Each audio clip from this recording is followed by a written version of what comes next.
Well, I'm very anxious about, global warming. What do you want from me? Piss off.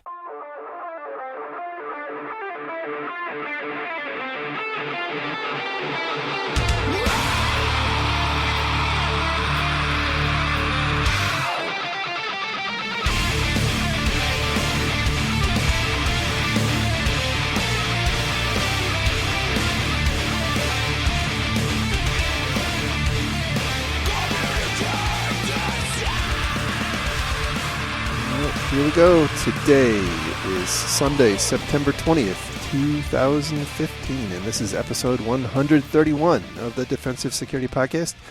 My name is Jerry Bell, and joining me tonight, as always, is Mr. Andrew Callett. Hey, Jerry. How are you, sir? Doing great. How are you? Good. I know you have been crazy busy lately, so we have not been as active on the podcast front. Yeah, and it's not going to get better anytime soon.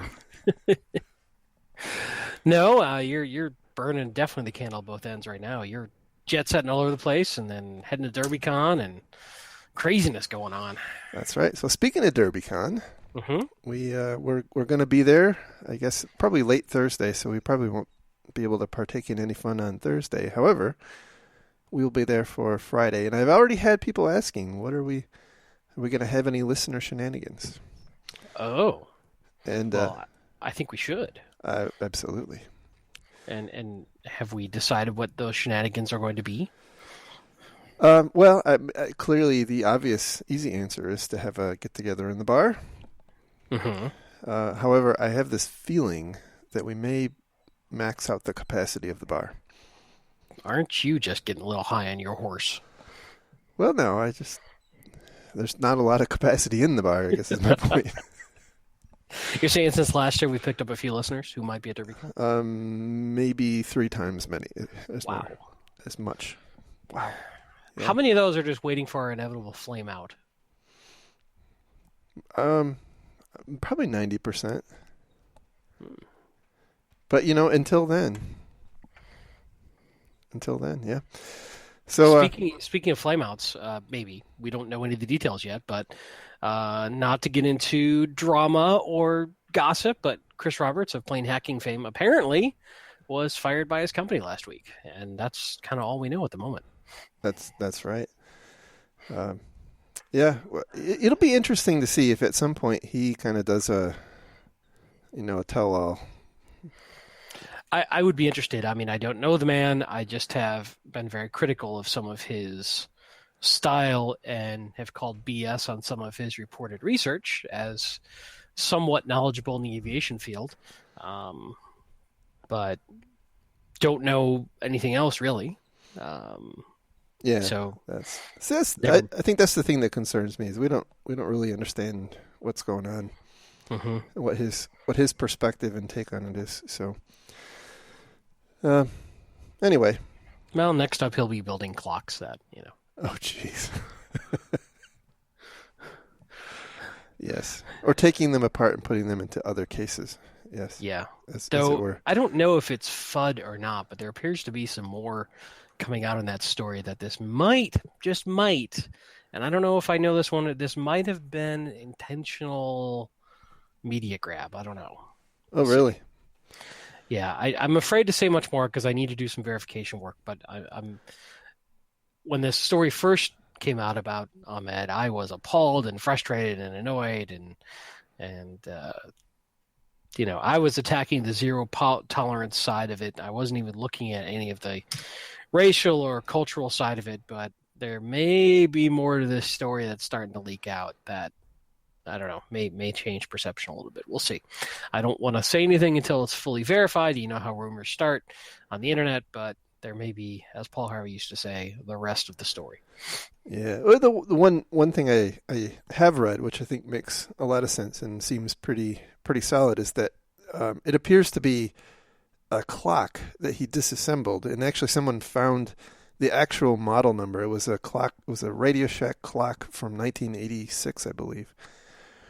And they did a pretty thorough job of linking the two, and all appearances are that he took the clock apart and stuck the guts into this separate case and then took that to school. The concern I have, zero tolerance and racial stuff aside, I mean, certainly that's a non-trivial issue, is the impact it has, regardless of the facts of the situation, right? The impact it has on young people and the whole maker movement, I guess, is for lack of a better term. And that's the concern that I have, is now it's, that kind of thing is bad. It's going to get you in trouble. 100% agree. Go back to your video game. Yeah, this is not the message we want to be sending, which is what I think caused the initial backlash against the school and the police for their actions, which I participated in that backlash. I thought this was incredibly inappropriate of them to have done this and is sending the wrong message. However, if there is more to the story, I may have to amend my reaction. We'll see. Yeah, regardless, I think it's still inappropriate, the reaction. Yeah. So, anyway, let's... I know, I completely derailed our... before we go any further, we should have said this first. The opinions stated by Jerry and I and any animals, falcons, dogs, cats are ours and do not represent those of our employers, past, present, or future. Yeah, and I would just like to indicate that statement is actually retroactive to the beginning of this show. I would like to say it's retroactive to the beginning of all of our podcasts. And in fact, anything I've ever said ever that could have ever inflamed anyone's passions or upset them in any possible way, I indemnify all employers. You know what we need to do is set up an LLC where the thoughts and opinions do not represent our thoughts and opinions. They actually are the thoughts and opinions of this LLC, so that if anything bad happens, the LLC is, just a sacrificial lamb. What do you think? I think it's a fine idea. It's kind of like when you go in business and that business goes bankrupt, but you don't personally go bankrupt. Just the business goes bankrupt. Well, exactly. It's So, brilliant. See, innovation right here, people. and we can just argue, hey, we're just doing what our employer tells us to do. We're just representing the views of our employer to the best of our abilities. All right, so we need to pull up. We need to pull up. All of this is going to get cut from the show, isn't it? This is all just wasted time. We need to pull up and get into some stories. So, I know. Well, we just haven't talked much lately because you've been so busy. So I know. We're catching up. Okay, so yes, stories. Why we're here. First story we have tonight comes from the business. It's the Atlanta Business Chronicle. So, the title is Atlanta's BitPay got hacked for $1.8 million in Bitcoin. It didn't actually get hacked, right? Is hacked? Yeah, I was going to ask. Is hacked the right term? No, they didn't get. Well, maybe. So there was a hack portion of this. Yes. So, actually, the interesting story is not necessarily, at least from the perspective of the Atlanta Business Chronicle, the purpose of the story is not the reported hack, right? It's actually that BitPay is suing their cyber insurance provider to recoup $950,000, and because their insurer refused to pay. So what happened? So what happened here is that some apparently unknown attacker, as far as I can tell, compromised the email account or otherwise spoofed the email account of a cryptocurrency reporter. Sent an email to the CFO of BitPay, who's a gentleman named Brian Crone, and basically said, "Hey, looking to do a story about this. Can you take a look at this document or go to this site?" It's not very clear to me exactly the mechanism, but anyway, this attacker phished Mr. Crone's credentials and ended up with the access to his email account. So really a multi-level spearfish. Yes. So first went after a known credible individual and then went after the CFO from that credible individual's account. Correct. Okay. As best I can tell, that's the way it went down. So, so anyway, the next thing that happened was apparently the attacker spent some time trawling through Mr. Krone's email, figuring out how they do business, and I apparently learned that it was accepted practice for the CFO to give instructions to the CEO to transfer bitcoins to customers. Right. So, so what happened was the attacker, acting with the email account of Mr. Krone, sent an email to the CEO saying, transfer 1,000 bitcoins to this customer's account. And the transfer happened. And then a little bit later, send 1,000 bitcoins to this other person's account. Okay, done. Then on the third time, send 3,000 bitcoins to this account. And here's where it kind of went off the rails for the attacker a little bit.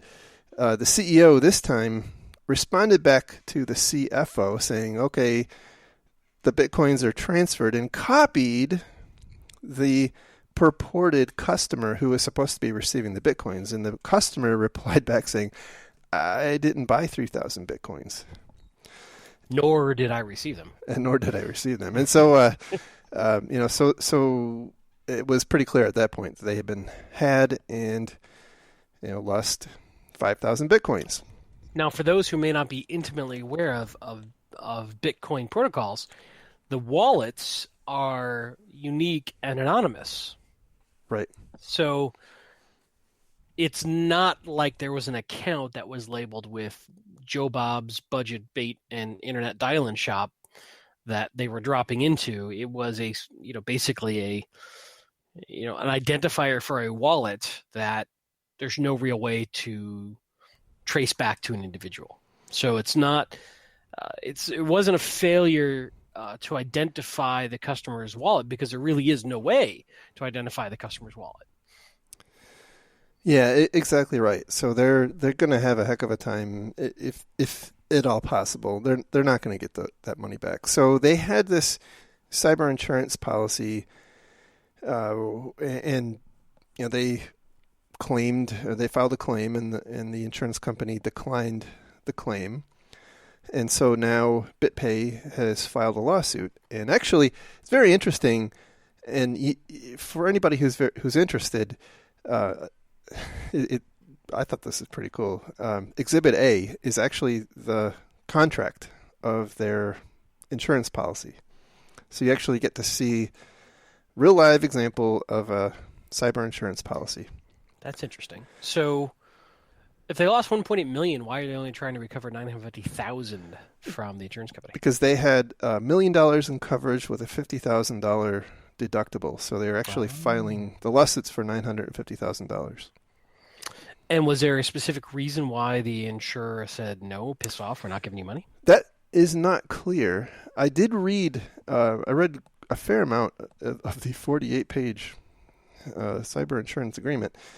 And I will tell you, there are a number of clauses which seem very contradictory. And one of the things I wanted to mention here is, here's a great opportunity to kind of learn about some of the pitfalls, right? So I'm just going to, I'm not going to go through it in detail, but there's a section A of this agreement basically says, here's the scenarios that we'll cover. And then there's a bunch of, here's where we will not cover. And one of them is, one of the scenarios that they'll cover is if you lose money as the result of a fraudulently initiated transfer of money. And then later in the exclusions, it says that they will not cover a case where a computer is used to fraudulently transfer or initiate the transfer of money. So, I think as opposed to a paper slip, as opposed to great question. And cuneiform tablets. I'm trying to understand another way in modern business that anything would be initiated. I don't know. I mean, check, right? So check fraud. I guess, but was that check cut by a computer? I don't know. Point is, I really think that this is this is an example of a cyber insurance policy gone wrong, and it's an opportunity to learn. Or right if you're the insurer. Well, yeah, absolutely, and so I guess my point is, think about the ways in which people are losing money right now, and make sure. And I would say your lawyer is going to have to help you out with this, right? Make sure that the contract does not exclude the way people are losing money. Yeah, seriously. And this is one that we've kind of had a pet fascination with. Is it is so complex and so difficult to really truly understand the risks involved with cyber insurance that it's really tough to fully identify and trust that you're going to be able to get a payout. If you've got fire insurance, that's pretty straightforward and pretty well understood. And aside from a case of arson or some sort of massive neglect, probably going to get a payout. But here in cyber insurance, I wonder if we're wasting our money. How often are these really getting paid out, and how often are these truly working for companies? It's a great question, because I suspect a lot of times there's probably confidentiality sections that preclude such disclosures, and so I except where it's required by regulation, I would imagine a lot of these things are kind of handled privately. And I wonder at that point if it makes sense to start wargaming and red teaming with your insurance company and go, okay, if this happens, would you pay out? Okay, if this happens, would you pay out? Yeah. Okay, what is it about our business practice in this situation that you wouldn't pay out? Right. And seeing if you need to start modifying business practice, which inevitably will then lead to an industry of consultants who are working for the cyber insurance companies, judging your business practice, et cetera, et cetera. But that's right. I don't know how else companies are going to start to be able to depend on these sort of cyber insurance policies if they don't have some more robust guarantee up front. I don't know. It seems fraught with peril. It definitely does. I mean, honestly, I think it comes down to having a lot of it comes down to having a good lawyer who understands the kinds of risks that you need to cover. But again, we may be having entirely different discussions about new emergent tactics in 2 or 3 years, and the things that are happening that we didn't conceive of or wouldn't have thought were going to be a problem today. And so the contract that you have with your agreement or with your insurance provider may not cover that. And so that kind of says that you need to have, to me at least, that maybe the wargaming thing that you just described is the way to do that, right?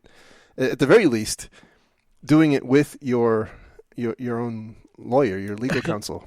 But what stops the insurance company, even after you've wargamed it, at the time of actually submitting, the request for payment, them going, nah, something changed?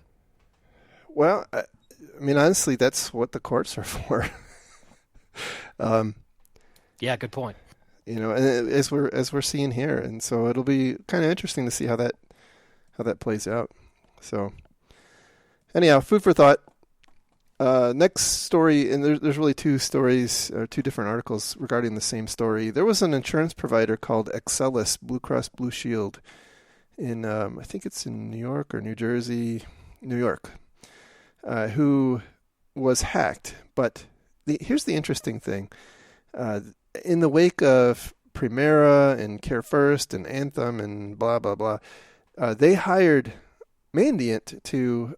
This is the official story, right? So I assume it's what actually happened.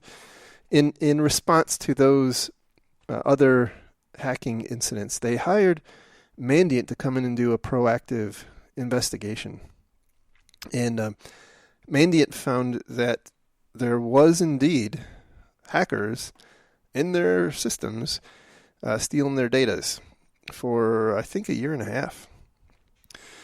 And so they are announcing, I believe, a breach of roughly 10 million, the personal health information of roughly 10 million people. What's interesting here is Number one, it was kind of self-found. Number two, the data was encrypted. Ooh, right? So You mean the data at rest in the organization was encrypted by the organization, not that the bad guys hadn't encrypted something. correct. But Jerry, encryption solves everything. I know it does, doesn't it? So And my ADD brain, I really think. Remember, like the Jerry's Kids Marathon, where they do a call-in pledge drive, and every so often they would update the total pledges. I think we need one of those for the show. the tote board. The tote board for number of records compromised of stories we cover. And let's go to the tote board for the update. We'll have to get a lackey to man the tote board. So anyhow, the big, in my view, one of the big stories here is that the data was apparently encrypted. So unlike, when we threw rocks at Anthem and we threw rocks at Primera because, oh my God, they didn't encrypt the data. How horrible is that? Well, they did encrypt the data at Axelis. However, I'm going to guess that based on the way in which this breach happened, they probably ended up with credentials that allowed them to decrypt the data without much of a problem, or maybe the keys were stored in the same directory. Who knows, right? Yeah, this is the problem with the just encrypt it, you'll be fine crowd, is that it doesn't really take into account the way that people are breaching data. And if I've got valid creds, that application is going to happily decrypt it for me and hand me the data. So that's only part of the problem here, guys. Yeah. No, it's, truth be told, there's not any detail behind when they say that data was encrypted. I don't know if that means that they were using like Vormetric, field level encryption, or if that means that they installed PGP whole disk encryption on the server. I don't really know where in the spectrum they're at, but regardless, depending on the method or the mode of failure, encryption may not serve you at all. Not that it's not important, right? I'm not saying that No, you just have to understand what problem it's solving for you and properly understand the threat landscape and what it is it's doing for you, and not have a false sense of security by using it. Right. And understand, to carry on your thought, right? Understand, given the way in which you've tried to mitigate that risk with encryption, understand the latent methods of failure, the remaining methods of failure, and then do something about those. And if you're really serious about it. So now, one thing I'll be clear is we don't want to get into that whole argument of, well, if you can't secure against anything, you should do nothing. Not saying that. Every bit of additional difficulty you present to an attacker is a good thing, as long as it makes sense for your organization.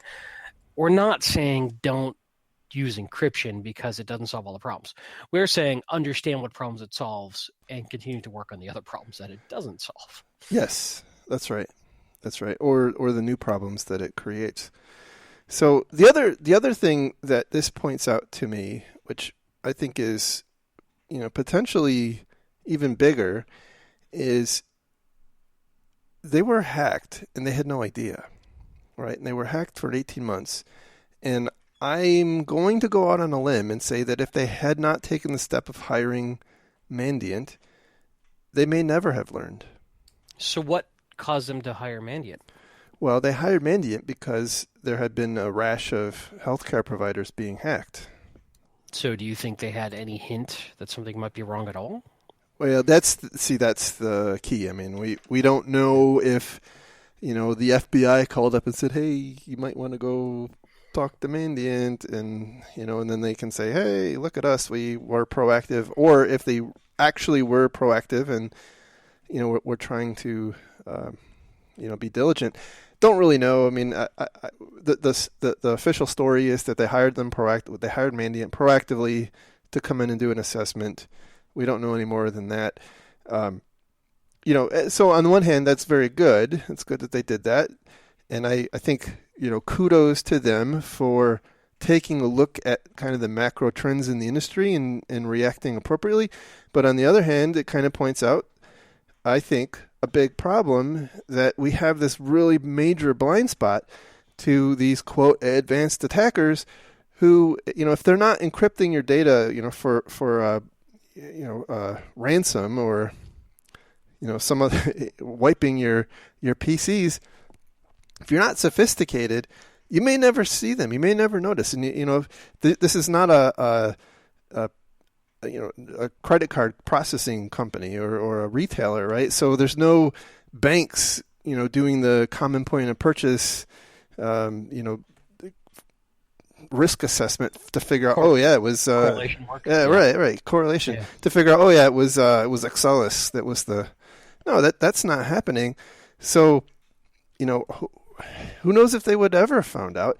And that kind of says to me, well, how common is this? I mean, if any given company were to hire Mandiant and say, hey, go figure out if something bad's going on, how common is that?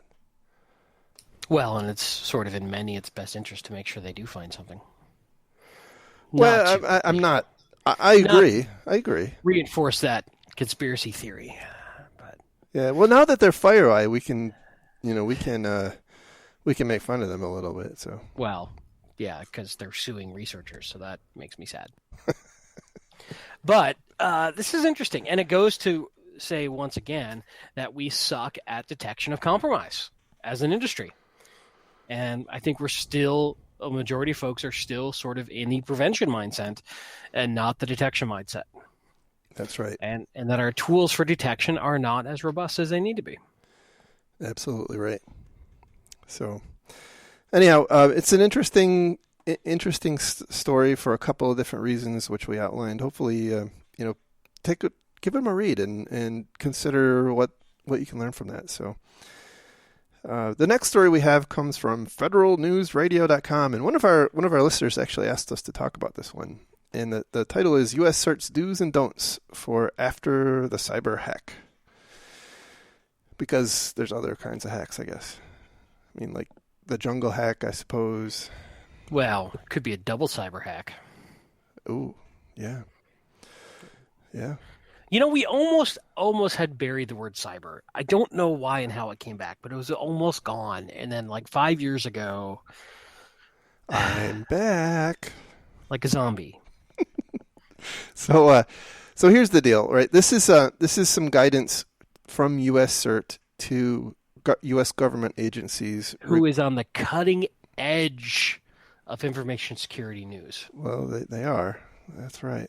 So anyway, U.S. CERT is issuing some guidance to their constituent organizations, which are U.S. government agencies, on how to respond in the event that they get hacked.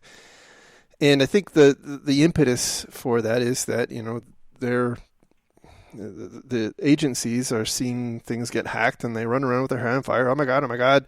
Let's turn the systems off and change passwords and whatnot. And U.S. CERT is saying, well, when you do that, we lose a ton of intelligence on what's going on and what they had access to and who it was and blah, blah, how they got in and on and on. And so one of the specific points that we were asked to talk about is, and I know we've talked about this in the past, the philosophical argument of as U.S. CERT is, kind of permeates the document here, encouraging kind of a wait and see, report it, let's get the right people in, make sure that we're gathering the right information, build a response plan, and then react. Versus the other, on the other end of the spectrum, it's okay, we've seen something bad, let's cut it off right now, reduce our losses, reduce the potential impact to those people who are involved, and on, because it seems intuitive that if there's a hack going on and people are actively stealing your data, you want to stop that as soon as possible.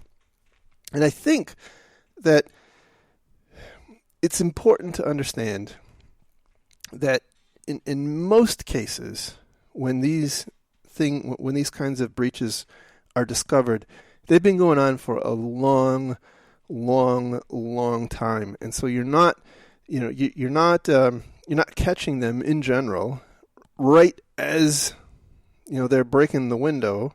You're catching them the 15th time through the broken glass, trying to carry stuff out. So you have no idea what they've gotten so far, or how long they've been in there.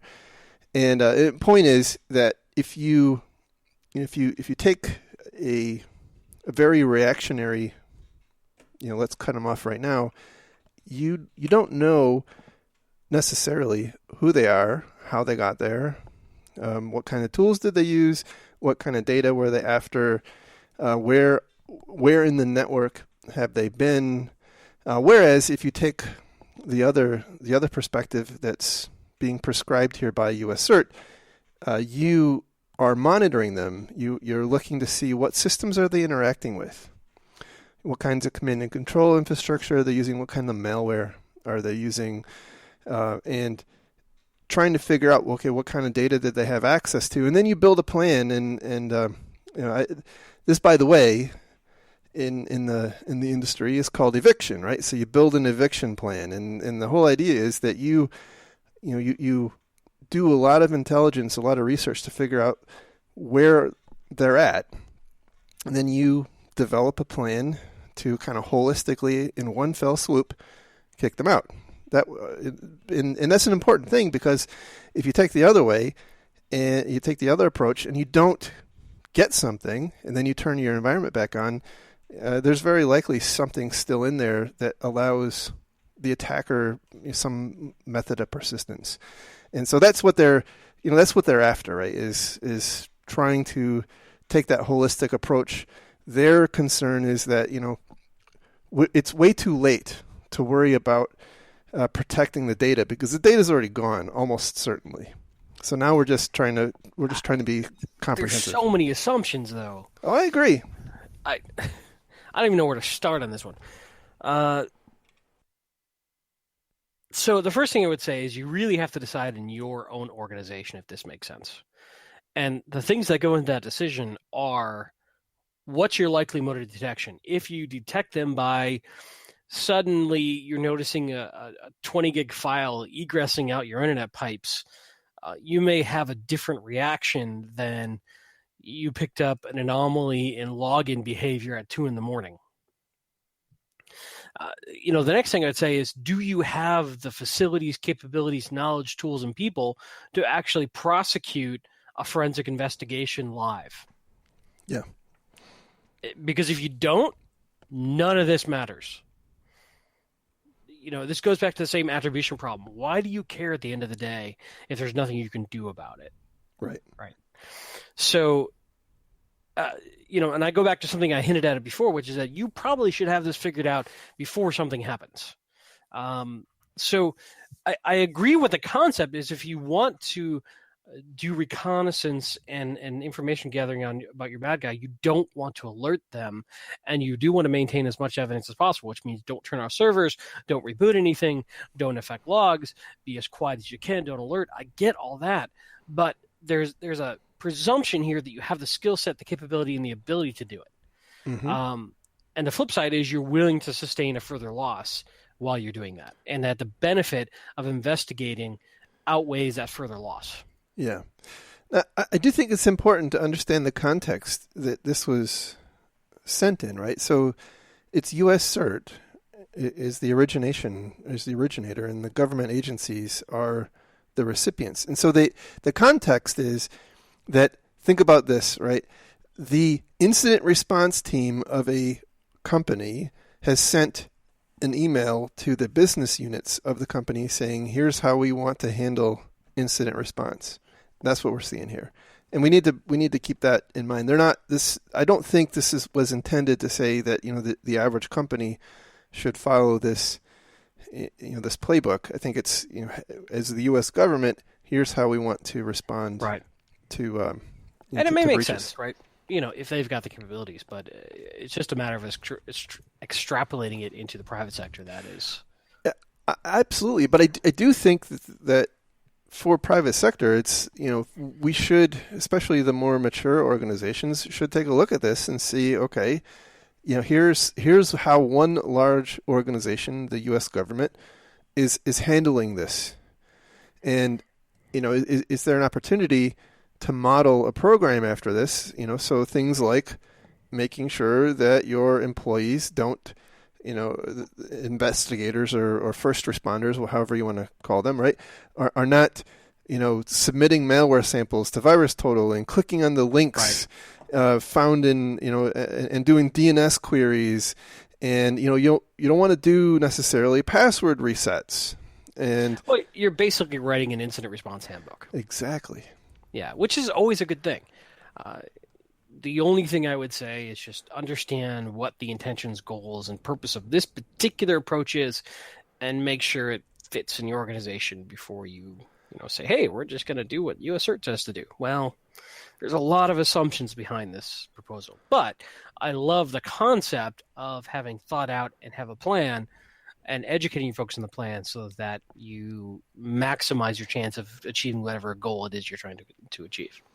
Yeah, no, I do think that back to the point under which this was raised or asked of us, it is entirely possible, as you pointed out, right? You will see the big data, big bunch of data being exfiltrated, and if you followed this guidance to the letter, you would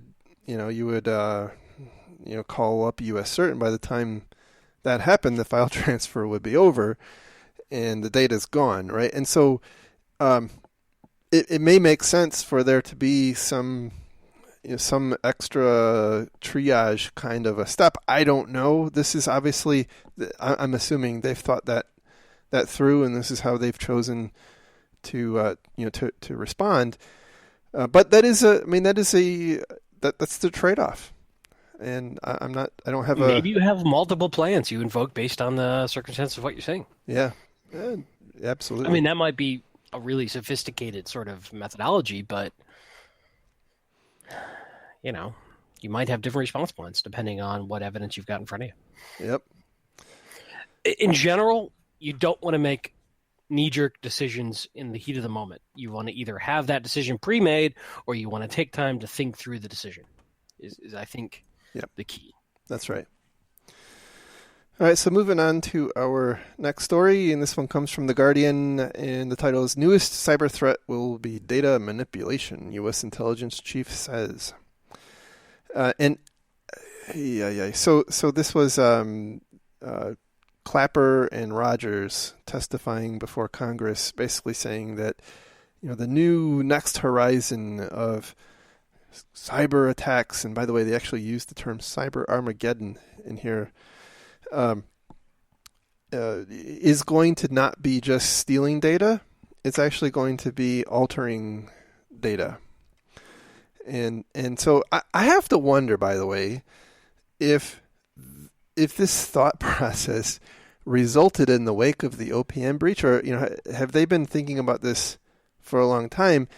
I think it's the news here is that they're now standing up in front of Congress talking about this. But I recall after OPM, one of the things that was talked about by a lot of reporters and industry people was, holy cow, if these, whoever this was that got into the OPM database had, instead of just simply copying the data, what if they had inserted people, right? What if they had, did they have the ability to create new employees and kind of insert just simplistically, right, moles into the government through its HR system.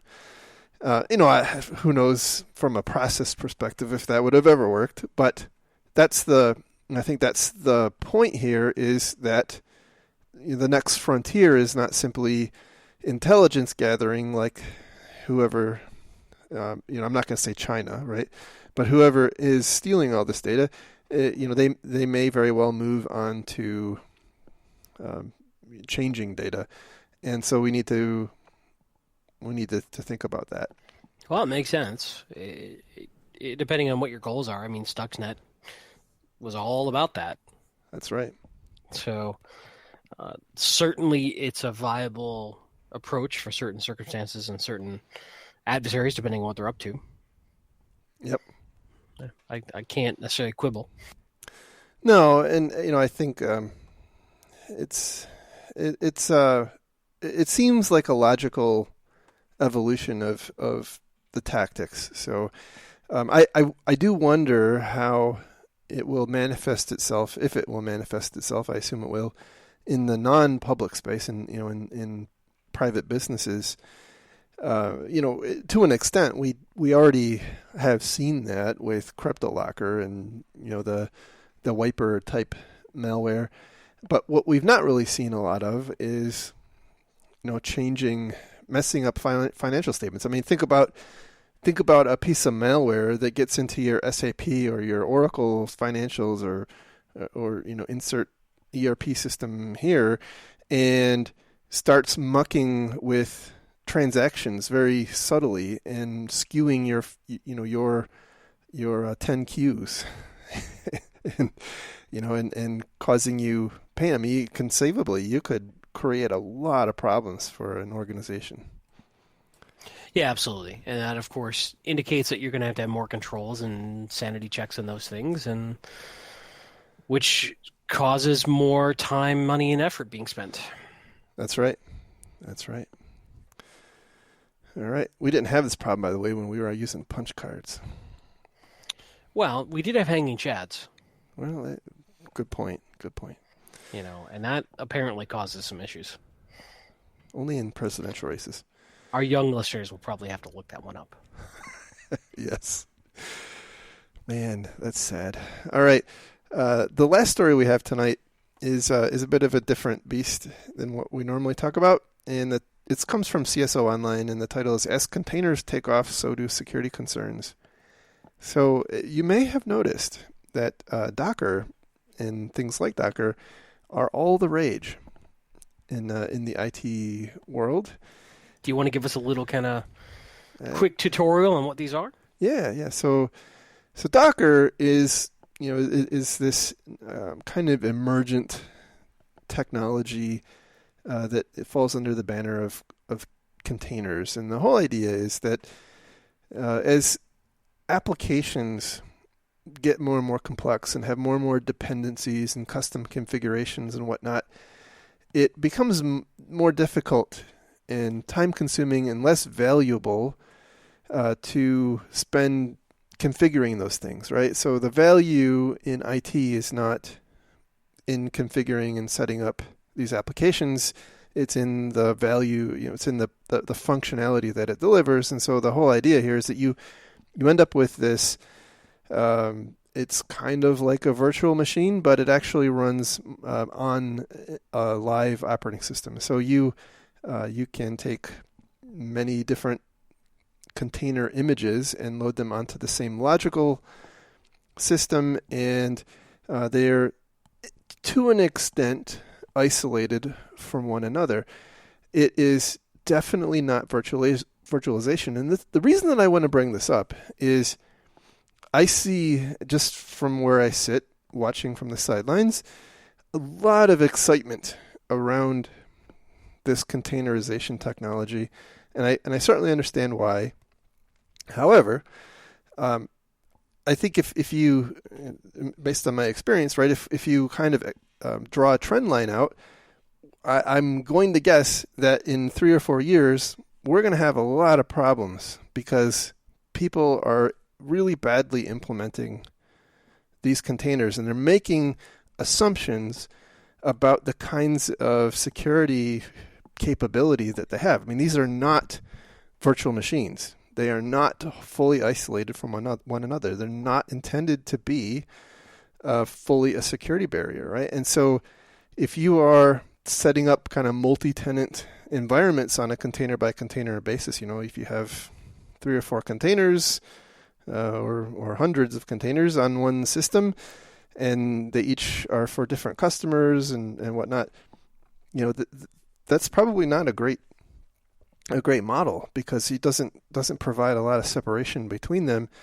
And there's just the reason I want to bring this up is I really think, as with most new technologies, we really have to think, pretty hard about what are the risks associated with this thing? How do we have to change our operations to encompass this new technology? And so, for instance, That's just negative talk, Jerry. We're here to find solutions to enable our synergies to increase shareholder value.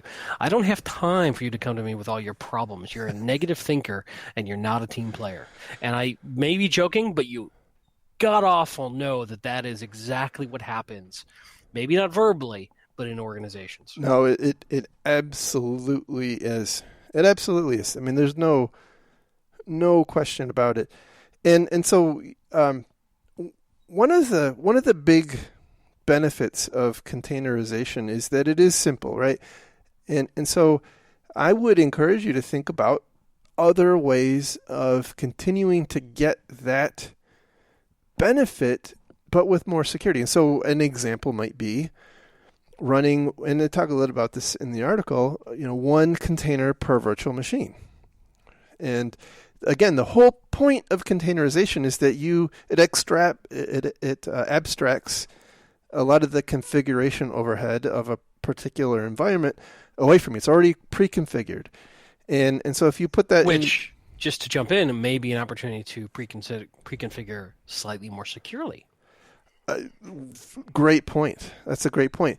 However, at the same time, an astute reader or astute listener might think, well, if these things are pre-configured and they're really complex, and the whole point of this is to remove that complexity so people don't have to worry about it, how do they get updated? And I'll tell you, I don't think there's a great answer for that.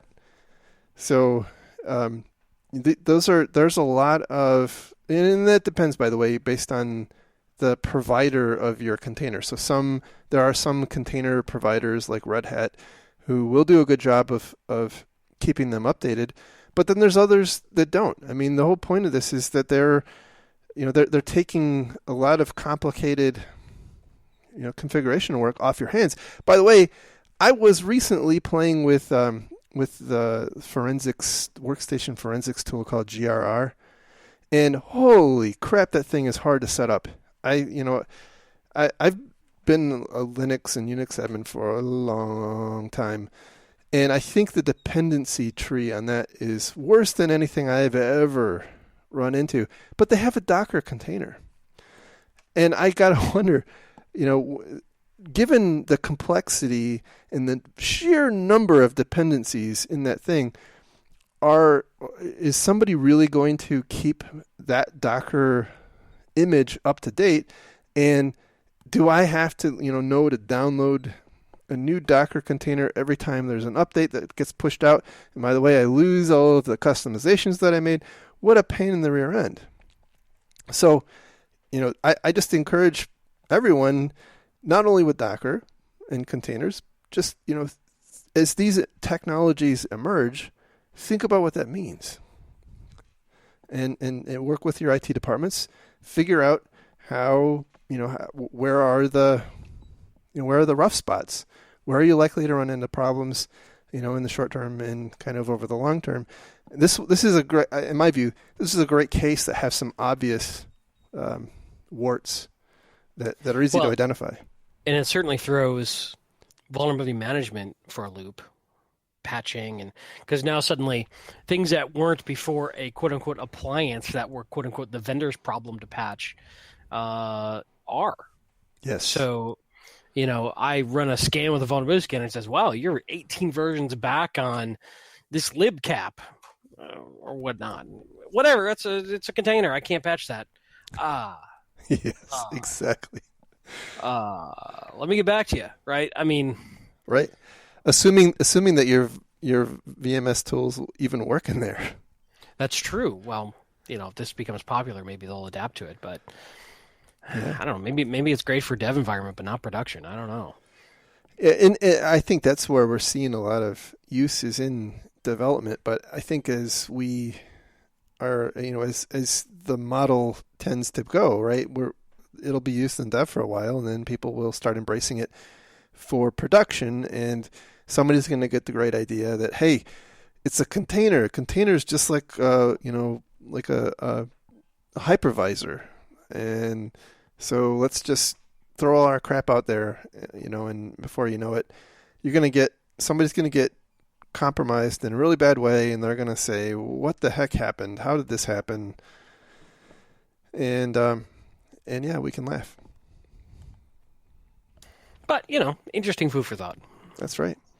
We can watch and say, look, containers will be the doom of us all, and then a year or two from now, when they are, we can say, we told you so, and then that's it, because that's all the good we did. Well, but we'll be on. We'll look like, amazingly, insightful people, and we'll be on. Whatever, dude. Unless we're doing stunt hacking, nobody cares. Well, that's true. Anyway, so that is the show for tonight. So Uber's not calling us to be hired. That's all I'm saying. You're bitter about that still. I'm not bitter. I'm merely pointing out Blue Team is not sexy. It is decidedly not sexy. It's really hard to trumpet. So, how many attacks did you stop this week? Right? That's right. That's right. And people will argue with me tooth and nail that defense is sexy, and I just have to say, no, it is not. Defense is like working for the power company. It is. It is important, though. Let us be clear. It is a noble pursuit, and it is very important. I could go off on a 20-minute rant of why it matters, but it is not sexy. Yeah, being important and being sexy are not the same. And I'm not saying, by the way, that red team stuff is not important. It is as well. It's very important. I'm not dogging on that. I'm just saying blue team guys are not invited to get keynote talks at most cons.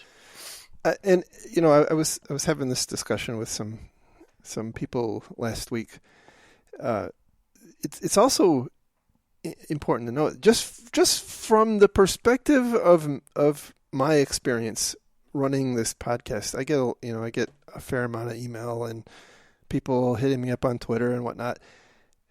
Almost no one wants to be a quote defender. Everyone wants to be a pen tester. How do I get into pen testing? How do I learn how to use Kali? How do I, that's where it's at. Better or for worse. And, I think in maybe in 5 years, we're going to have a glut of pen testers. I don't know. But even from the government perspective, when they talk about, the lack of cyber skills, in almost every context, every time that comes up, it always seems to be related to offensive people. And I don't mean people that swear. The hell you don't. I will say, and this could be a really, really, really controversial thing to say, I think it's almost easier to be a red teamer than it is to be a blue teamer. Yeah. It's a lot harder day in, day out to be right every time and to secure it and find that balance and deal with all the politics and understand all the nuance of business than a red teamer it is to just go find holes and break it. Yeah.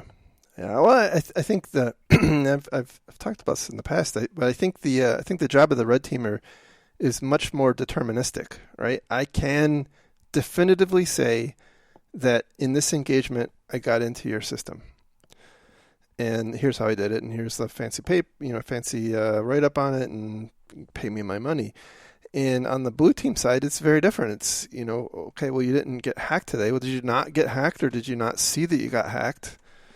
And how do you prove that your efforts stopped the hack as opposed to something else random? Right. What do you do? All you did was apply a patch. Right. The vendor did that work. We need to find a way to do your job cheaper. It's true. And don't get me wrong. I'm not dogging a red team, guys. All props to the red team folks, really. They're absolutely vital, and I utilize them, and they are a key part of my work, and, I'm just saying they get the glory and we shovel the crap. Yes. Yeah, I agree. I mean, in a lot of ways, I think red team, depending on, and by the way, just to go off on a little side rant on our side rant, is I'm seeing this bifurcation, at least in half, maybe in more than two pieces, of the red team penetration testing crowd. There's like there's the hardcore red team people who are writing exploits, and they're applying significant creativity to their craft as they try to penetrate their target. And then on the other hand, you have script kiddies. Basically, yes. I mean, I hate saying it that way, but that's basically what it is, right? People who know how to use, Kali and Metasploit and just the different tools, and when you have that sort of an approach, it's basically just a little more than a vulnerability scan. It is more than a vulnerability scan, but it's not. It isn't that. I really think that when you get to the point of what a penetration test is trying to get to, you want to mimic a determined adversary trying to get into your systems. Do you? Do you need to? I would argue having folks who are good at Metasploit can prove your position for most environments pretty well. It depends on what your goal of your pen testing and red teaming is. What are you trying to prove? Who are you trying to prove it to? Right. So let me just. Or are you just hitting your compliance check mark? So here's why I bring this up. So Bob, I did talk. Bob is out of Syria, and I did have a chance to talk to him, and he was relaying a story to me that his organization had hired a penetration testing firm to come out and test and do a test for PCI, and they got basically a clean bill of health, right? And then another organization, for reasons that Bob didn't explain, hired a much more thorough penetration testing company, and that testing company found a bunch of pretty significant vulnerabilities that the other one didn't find. And it comes down to when he looked at the the discrepancy, it was pretty clear that it came down to the knowledge and capability of the tester. And so I just think that this is a difficult area, right? But okay, I am actually hearing a couple different things here. Having the ability to be a very quality pen tester and find and understand vulnerabilities and exploit those vulnerabilities is a skill set separate than being able to generate brand new 0 days and generate new research for new vulnerabilities. So you can have somebody who doesn't do O-Day research, who is an extremely skilled pen tester, who is really exploiting, for lack of a better term, that existing research. And then you could also have pen testers who are novices, who don't know how to properly leverage vulnerabilities and do recon and that sort of thing. So you've got a whole gamut of skill sets on the pen testing side, and you might argue the ability to generate new research is a different skill set.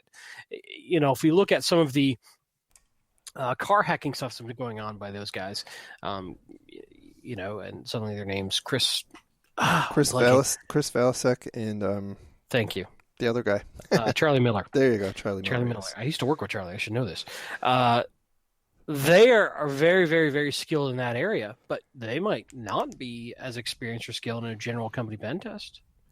So I think we're getting specialization across the board here when you start really focusing. So I don't know. I think they're all different aspects of the ecosystem that all play together, and I think what you're kind of pointing out is that some companies suck at pen testing. But it doesn't mean they have to be doing a bunch of 0 day research. Well, yeah, and in hindsight, I think I probably mischaracterized that. So in Bob's instance, it wasn't necessarily that they were identifying or building new exploits. Here's where the major difference comes into play. If you are only testing, let's say vanilla Windows or vanilla Linux with really nothing important or nothing much running on it, then in a lot of ways the general tools will do a pretty good job for you. But what we often see, and in the case that Bob was talking about, was the company had some in-house developed applications.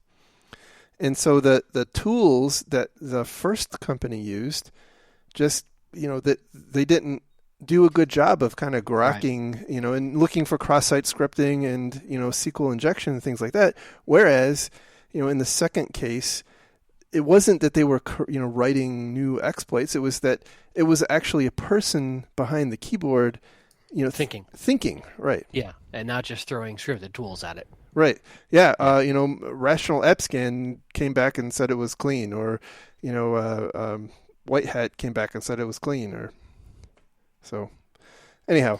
No, I think that's actually a huge important point too, which is that, not to completely derail even further, but I think having a quality pen tester who has the ability to go far beyond just what his tools are telling him to do and knows how to employ the tools properly is absolutely critical. Yeah. But you're going to pay for that. So if you're looking for the cheapest pen tester, you're probably not going to get it. Right, but to some extent, you've got to. I think the problem is that I'm seeing, and here's to net out the concern I've got is, to a lot of people, a pen test is a pen test is a pen test. I had a pen test on my environment, and it didn't find anything. And therefore I'm good. And there's really no qualitative assessment about, how good that testing company is. And so I don't know, I don't know what that means. How do we need to, to rank pen testers? Do we need to start calling them different things? I don't know. But I definitely think that there's a wide range of skill capabilities, all the way up to, kind of the hardcore exploit development. And on the other end is, basically running Rapid7 and some other stuff. So anyhow. No, that also applies for internal enterprise vulnerability management. Yeah. And how much energy and can you do? Anyway, that's a whole other huge topic. We're way over on time. That's right. So anyhow, if you are going to DerbyCon, I definitely look forward to meeting with you. Hopefully we'll get a chance to meet. Mr. Khaled and I will talk, but I think we'll probably end up trying to get together on Friday, sometime before the big party starts. And I'm not a big dancer anymore. Back in my day, I could cut a rug, but now these days, past my prime, right? So, we'll probably keep it going at the bar. I'm just gonna stay on mute. Good plan. So, anyhow, with that, we'll talk again next week. The podcast, you can find the links to the show notes or links to the stories we talked about in the show notes on our website, www.defensivesecurity.org. You can send us an email if you have any questions or comments to info@defensivesecurity.org. You can follow the podcast on Twitter @DefensiveSec. You can follow Mr. Khaled on Twitter @Lerg, that's Lerg, by the way, and me on Twitter @MaliciousLink. And with that, hope to see you at DerbyCon and talk again next week. Thanks, everybody. Look forward to seeing you this week at DerbyCon, and if not, have a great week. We'll talk to you soon. Bye. This sounds really good. Yeah. Maybe we should have tried this earlier. Yeah. Rather than your crap Skype. You need me to help you, obviously. Yep, that's exactly it. So I present to the tomorrow. Oh, boy. Yeah. Is there any way for you to go to prison during that presentation? Is that at all possible? Probably not. Okay, just checking. Probably not. I suppose if I were to assault someone, that the normal ways of going to prison. Sorry, I'm still having a minor aneurysm. I know. It's okay. Bye bye. Bye bye now. Bye bye. Bye bye. Bye bye. Bye bye. Bye bye. Bye bye. Bye bye. Bye bye.